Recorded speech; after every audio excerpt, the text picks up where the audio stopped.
This conference will now be recorded. All right, let's talk about medical expense plans. So we got basic medical, supplemental medical, and comprehensive major medical. Well, let's dive in. Basic medical. Whenever you hear the word basic, think limited. This is pretty limited. We've got three different sections. We've got hospital care, we got the medical care, and then we have surgical expense plans or the surgery. All right. Like I said, you can buy these separately or packaged in a single program. All right. The limitations are for hospital care. There is a dollar limit. All right. Limited number of days is going to cover you. So let's say $500 a day for let's say 30 days. That's all you get. So if you're in a semi-private room and the rate is $3,000 a day, and this is going to give you $500 a day towards that charge, the rest is out of your pocket. All right. So again, whenever you see basic, think limited. For the medical care, it's called first dollar coverage plan. Whenever you see first dollar coverage, that means there's no deductible. Okay. So that means dollar one of any claim is covered, which is great. I mean, you get a paper cut, you just go in, it's covered. You don't have to pay a deductible, they take care of it. Right. But the medical care is going to be, even though it's first dollar coverage, it is limited. Usually we use a multiplier. So for hospital, if we're giving you $500 a day, for medical, we're going to give you a multiplier, like 10 or 20 times that. So 20 times your $500 a day basically means we're going to give you a maximum 10,000 to cover your medical care. Now, outside of the bed, which is a hospital, and outside of the surgery, $10,000 is all you get for your medical care. Okay. It's quite limited. Like I said, whenever you see basic, think limited. And then surgical expense plans, right? A lot of times you have a maximum surgical amount, $1,000. Now, if the maximum we pay for surgery is $1,000, that means the maximum is only for the most serious forms of surgery. So on the low end, if you had a max surgical expense of $1,000, the maximums, like I said, only paid for the most serious types of surgery, like open heart. So this would pay like a maximum $1,000 towards your open heart surgery, which definitely is not enough. Okay. All other surgeries would have a relative value in relationship to that schedule. Okay. So one of the things I want you to associate whenever you see relative value or relative value unit associated with surgical expense plans. All right. So let me give you an example of how this works. All right, with the relative value. Let's say someone needs gallbladder surgery. And so we look up the chart, which we have a list of every known surgical procedure, and there's a number called a relative value attached to that. So gallbladder surgery, we look it up. Let's just pluck a number. Gallbladder surgery has a relative value of 40. All right. We take that 40 and we go to the bottom of the chart, and it's going to have a conversion factor, let's say $200. So we take that 40 for gallbladder surgery, we multiply it by the $200, and that equates to $8,000 is the maximum this policy will pay for your gallbladder surgery. Gallbladder surgery is probably about a $30,000-$40,000 surgical procedure. This is going to pay $8,000. The rest, just like the medical, is going to come out of your pocket. All right. So again, it's very limited. I mean, it covers all the small stuff perfectly fine, but anything catastrophic in nature, this won't be enough. So the next step is let's go to a major medical plan. And so again, it's called catastrophic loss coverage.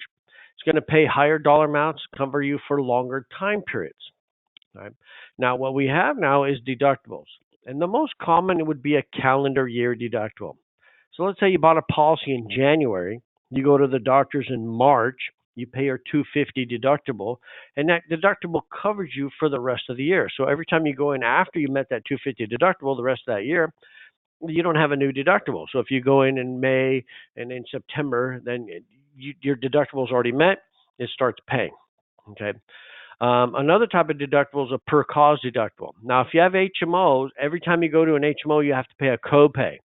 And so a per cause deductible would be like a copay. Every time you go in, you have to pay another deductible, like $100. So you can view that as an expensive copay to compare with an HMO. A family deductible. Let's say you have 5 or 6 family members, and they each have their own calendar year deductible. That means if the whole family goes to the hospital, that's $250 times 5 family members. That's kind of high. And so some companies have a provision called a family deductible. If you have 2 or 3 members of your family meet their full deductible, we're going to waive the deductible for the rest of the family. And so we're trying to help families cut costs. That's what a family deductible is all about. Now, common accident provision is sometimes called a common accident deductible. If the whole family is injured in one similar accident, right, then one deductible would apply. All right, that's another way to help families cut costs. All right, having the whole family, if they're all injured in the minivan, goes off the road, they're all injured because the minivan goes off the road into a ditch. One deductible would apply. All right. Now, after you pay deductible, the insurance company isn't going to cover the cost of the claim. You now have what's called coinsurance. And this is part of what we call cost sharing. Deductibles and coinsurance is part of cost sharing.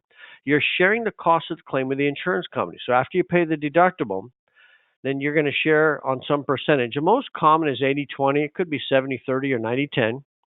The insured or client pays a smaller percentage, and the insurance company typically pays the larger percentage.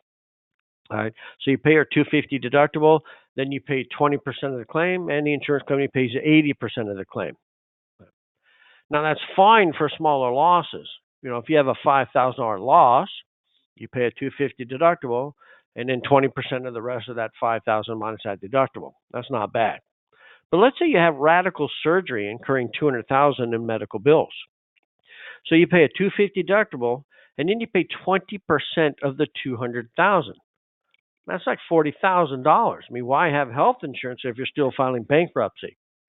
And so hopefully your contract has what's called a stop loss or out-of-pocket limit. Let's say it's a $5,000 out-of-pocket limit. So now you pay your $250 deductible, and then you pay 20% of the claim up to, let's say, that $5,000. Once you pay that $5,000 plus the deductible, the insurance company covers the rest.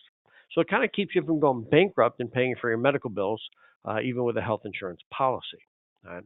Now, it may say deductible inclusive. And so if you see a deductible inclusive stop loss, that means you pay your deductible and 20% up to $5,000. So the maximum you would pay is $5,000 because the deductible is included in that $5,000 stop loss. If you don't see the deductible inclusive terminology in the policy, you're paying a deductible 20% of the $5,000, and so now you would pay the $5,000 plus your deductible, so $5,250. All right. Okay, so remember, is the deductible included in the stop loss limit or not? That means you'd pay the stop loss plus the deductible. All right. And so this is a sampling of what I just discussed. If you see deductible inclusive, $250 deductible, 80-20 coinsurance up to the limit. So if it's a claim of $80,250, you just pay $5,000, right? Because the deductible is part of that out-of-pocket or stop loss limit. But if you don't have that deductible inclusive stop loss, then the client would pay the stop loss plus that deductible. All right. So know the difference in case you do get that question on the exam, and look for that keyword or the keywords deductible inclusive. All right. So basic. Let's get a basic program that covers the little stuff. All right. And then let's get a supplementary major medical, which covers the big stuff. So your basic plan pays up to its limits, and then your supplemental kicks in with the deductible, and then you have your stop loss. Your coinsurance up to the stop loss. All right, that's how that works. Your basic plan pays first. Remember, it's a first dollar coverage plan, so it pays up to its limits. Let's say $10,000. Then you pay the deductible before the supplemental major medical kicks in. All right, up to the stop loss. That's how that works. Now, the problem with this, it's great because the basic covers the little stuff, the major medical covers the big stuff, but you're buying two policies. That's two policy fees, two admin charges. So let's try something else. All right. Whoops, did I pass it here? Okay, so here, let's go to this next one here, all right, which is a little better. What we're doing, why don't we just get a comprehensive major medical expense plan? So instead of buying, let me go back, instead of buying two policies, the basic and the supplemental, right? Let's just buy one called the Comprehensive Major Medical Expense Plan. So it's going to look very similar. Your basic plan pays up to its limits. And then there's this corridor deductible, right, which is the same as the previous one, deductible. And you need to know the definition of a corridor deductible. A corridor deductible is a deductible that sits on top of a basic program that the insured has to pay before the major medical portion of their policy kicks in, subject to coinsurance and, of course, a stop loss. Okay, but by getting the comprehensive major medical, it's just one policy. So one policy, one admin charge. Because if otherwise you'd have two policies, right? The basic and the supplemental. Two policies, two policy fees, two admin charges, not as cost effective. All right. So again, know the definition of a corridor deductible. Oops, I keep clicking it, moving ahead. Apologize. All right. Okay. Some other items on this exam. Whenever you see commercial insurers or commercial insurance companies on the test, they're talking about stock and mutual insurance companies. All right. Whenever you see service plan or service basis, that means you go in for the medical care that you need. Right?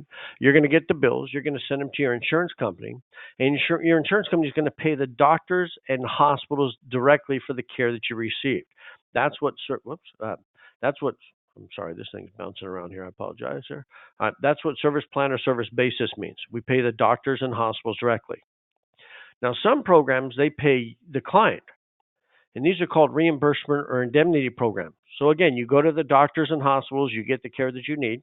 They're going to send you the bills. You're going to fill out a claim form. You're going to send it into the insurance company, and they're going to cut you a check, either to reimburse you because you paid for the program or paid for the care already, or to give you the money to pay the doctors and hospitals yourself. And so some companies give you a choice. Now, Blue Cross, Blue Shield, HMOs, PPOs are typically service plans, right? But the basic medical, major medical, they're usually reimbursement or indemnity programs. But some contracts have what's called an assignment. An assignment means you, the client, have choice. All right, so you can choose whether we pay the doctors and hospitals directly or pay you to pay the doctors and hospitals yourself. All right, that's what an assignment is in health insurance. Remember, an assignment in the life insurance world is transferring the ownership of the policy from one party to another. But the assignment in health insurance is choosing who do you want your claim payment made to. And like I said, some companies give you choice. All right. So with that, let me pause. All right. I'm going to stop the recording.